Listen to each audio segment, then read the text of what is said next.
Hello guys, what is up? It's me, Rahul here. Bring you guys, yes, another video here on the football, no, actually, college basketball scene. And today, oh yes, this is gonna be recent, the 2022-2023 Fairleigh Dickinson Knights men's basketball season review. Um, And this is notable for a lot of different reasons. One, they're the second team to defeat a, what should we call it, a first team, a 16 seeded team, 16 seed team to defeat a first seed team, and also come from the first four, um, as well. Um, Another thing is, they're one of those teams that earn lucky loser status because of Merrimack. The Merrimack Warriors men's basketball team. Um, we're gonna be talking about that in the next slide. I have some things to say about that before we go into the scores and everything. Um, I'm also going to leave the players who participated, as well as the head coach, the assist coaches, the home arena, everything in between, so we can give them their props for making history here. And I will also give Merrimack some props. Well, um, so if you guys do enjoy this video, please be sure to drop a like, don't forget to subscribe, and click on that notification bell so you don't miss a video. Anyway, let's get straight into this. Alright, so as you see right here, the 2022-2023 Fairleigh Dickinson Knights went 21-16. The Merrimack Warriors went 18-16. Now, you might be thinking to yourselves, why am I mentioning this? Well, the Merrimack Warriors were during a transition phase from Division II to Division I, meaning that they were ineligible for postseason play. So, if they won the NEC regular season champions and or the tournament champions of the NEC, or I guess you can put it the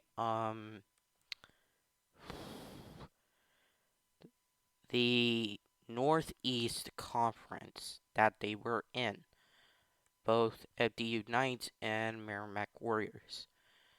Now, had Merrimack got a waiver due to them winning the regular season and tournament of the NEC, they probably would have faced against the Tucson Texan Southern Tigers. Then they would have faced off against Purdue and Florida Atlantic, having the same run. They would have won against Texas Southern. They would have won against Purdue. They would have lost to Florida Atlantic. This is just me, but FDU Knights, the Fairleigh Dickinson Knights, got lucky loser status due to the fact that Merrimack was ineligible. And lucky loser status is a thing in college basketball. I've never seen it happen in college football. Um, so I think Merrimack if it had like a waiver eligibility, due to winning the NEC tournament, I think they would have won against this Texas Southern, Purdue, um, making them like making them one of those teams where during the transition period they would have won against like a top notch team. And yeah, that's all I have to say because these two teams came out of nowhere, made history in awkward ways. And you know what? It is what it is. We may see Merrimack go to the make a Madness run next year for the 2023-2024 NCAA Division I college basketball season. But for right now, we'll just stick to the FDU story. All right, time to check out the next slide. All right, so as you see right here, we have, yeah, 33 games. And what's more interesting is that some of the scores, there were only, as you see right here, 3 overtime games. The first of which was against Loyola Ramblers, 10, 82 to 88. 106, 66, 77, 74, 78, 79, 83, 99, 93, 89, 61, 83, 63, 77, 66, 74, 97, 86, 76, 73 in an overtime game against the Columbia Lions. 73, 71, 48, 77, 73, 82. Now, some of the teams, as you saw right there, they were, I guess, a mixed bag. Um, the only teams that were good were the Pittsburgh Panthers, who finished out the season 24-12, the Longwood Lancers, who went 2012, SIU Edwardsville Cougars went 1914, and the Queens Royals, who went 18-15. So yeah, 4 good teams. Next up, 71 63, 90, 50, 76 57, 101 89, 88 80, 65 57, 85 92, 59 70, 87 82, 78 71, 79 83, 80 79, 73 77, 86 to 94 in an overtime game against the Sacred Heart Pioneers. 66 48, 72 82, 86 to 69. That conference, and I checked this out for the FDU Knights, they finished 17-14. But if you looked at Merrimack, as we talked about earlier, they finished 15-16.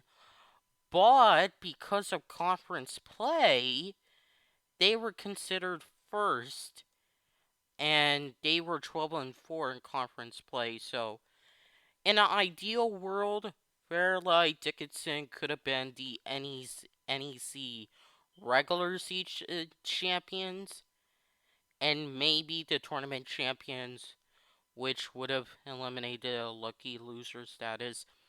I'm pretty sure they would have beaten Texas Southern, Purdue, and lost to Florida Atlantic. Anyway, the regular season combined opponents record was 393 to 565. Yeah, now in a statistical manner, yeah. So, yep, that's happened. Alright, let's move on to the playoffs. The tournament games. Now, as you see right here, things get a little bit interesting. 83, 75, 70, 50, 66, 67. In the 2022 to 2023 NEC Men's Basketball Tournament. Going into this, the FDU Knights were considered the second seed.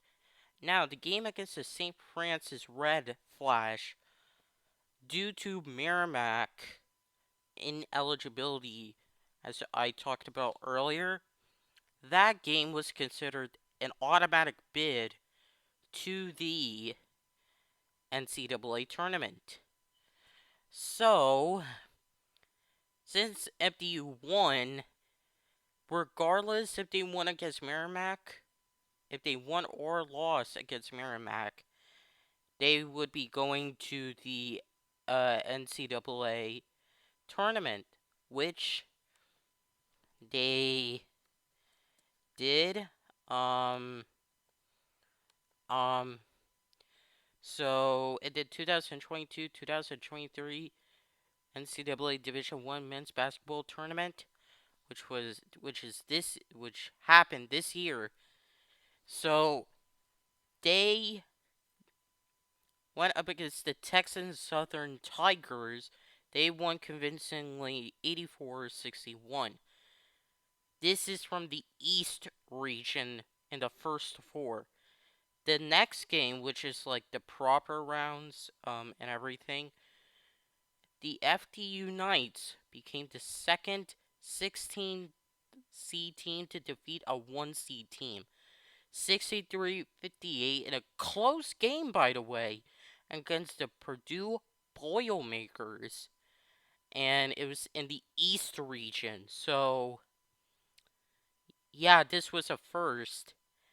And then they lost a close game against the Florida Atlantic Owls, 70-78. So, again, this is an ideal world. Had FDU won the NEC tournament, I think they would have still faced off against Texas Southern, Purdue, and Florida Atlantic. Now, if Merrimack, as I talked about earlier, had a waiver for their ineligibility and participated in the tournament in the March Madness this year, I still think they would have faced off against Texas Southern.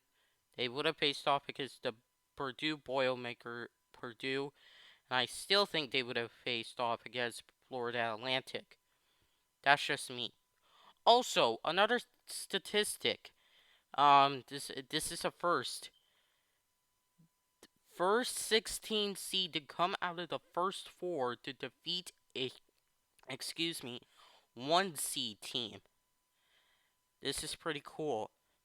Now, for postseason combined opponents record, it's 123 to 81. So that's pretty good. Now, as I talked about for the regular season record, that's pretty bad because considering about the regular season, they didn't the FDU Knights didn't face much competition in the regular season, and when it came to the NEC, which is a mid-major conference in basketball, yeah. Now, on to my final thoughts for this season of the FDU Knights. Alright, guys, so as we wrap up the FDU 2022-2023 Fairleigh Dickinson Knights men's basketball season review, I do want to say a couple of things. The season record was 21-16. They got lucky loser status, might I add. If you see some of the stats for regular season, postseason, and just the overall season combined opponents record was 516 to 646. So it was due in large part in the regular season with so many teams having so many losses. And on top of that, the NEC being like a mid-major, so I have to give credit to them. So where could they take it from here now? They could build off this season by, I guess you can say, potentially building this off by adding new players. And the money they made, man, they're gonna reinvest into um their home arena, which is the Rothman Center. So um yeah, guys, thank you all so much for watching. A shout out to the coaches, the players who participated on this legendary season for of the FDU Knights, the Fairleigh Dickinson Knights men's basketball team. So, what's next? Well, we're gonna do a deep dive into the 15 seeds, and might I add, this season, this last season was the year of the St. Peter's Peacocks, and that's who we're gonna go over today. Um, Casey Nandefo, Doug Eder, So, anyways, guys, thank you all so much for watching. Y'all are legends in my book, as well as for me. I will see y'all at the next one. Take it easy. Peace. And I hope for the Fairleigh Dickinson Knights that they win a March Madness. Peace. Peace.